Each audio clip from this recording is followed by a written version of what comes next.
ఏం జరుగుతుంది మళ్ళీ ఇవాళ ఎందుకు వచ్చింది మనకి సమస్య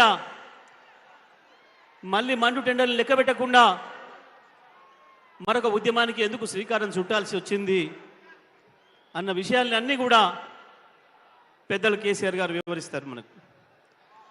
దానికి ముందు ఒక మాట మనం మాట్లాడుకుందాం. ఈ మధ్యకాలంలో వాళ్ళకు మామూలు భాషలో చెప్తే అర్థం కాని మనుషులు అయినా వాళ్ళ భాష మనం ఉపయోగించవద్దు అని చెప్పి పెద్దలు కేసీఆర్ గారు చెప్తారు. కాబట్టి నేను వాళ్ళ ఆటవిక భాషకు పోవడం లేదు. కానీ కేసీఆర్ వచ్చి నల్లగొండకి ఏం చేసిండు అని చెప్పే విధవలకు నేను చెప్పే సమాధానం, మీరు పెంచి పోషించిపోయిన కరువును, మీరు పెంచిపోయిన ఆత్మహత్యలను, ఆకలి చావుల్ని కేవలం 6 ఏళ్లలోనే నిషేధించిండు కేసీఆర్.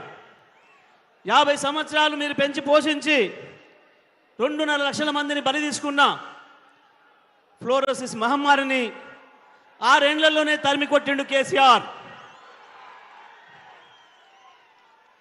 తెలంగాణ వచ్చే నాటికి కేవలం 3 లక్షల టన్నుల వరి ధాన్యాన్ని అందించిన ఈ నల్గొండ జిల్లాను 4 ఏళ్లలోనే 40 లక్షల టన్నుల వరి ధాన్యాన్ని పండించే స్థితికి తీసుకొచ్చిండు కేసీఆర్.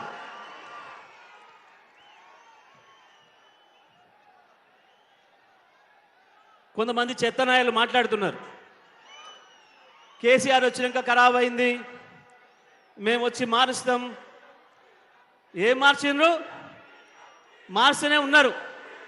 కేసీఆర్ ఇచ్చిన 24 గంటల కరెంటు మాయం చేస్తున్నారు.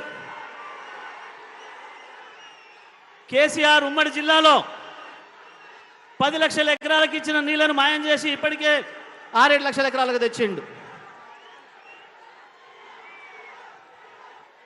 కేసీఆర్ ఏం తెచ్చిండో ఒక్కసారి లెక్కలేసుకుంటే అర్థమవుతుంది. చూడాలనుంటే కనబడుతుంది, వినాలనుంటే వినబడుతుంది.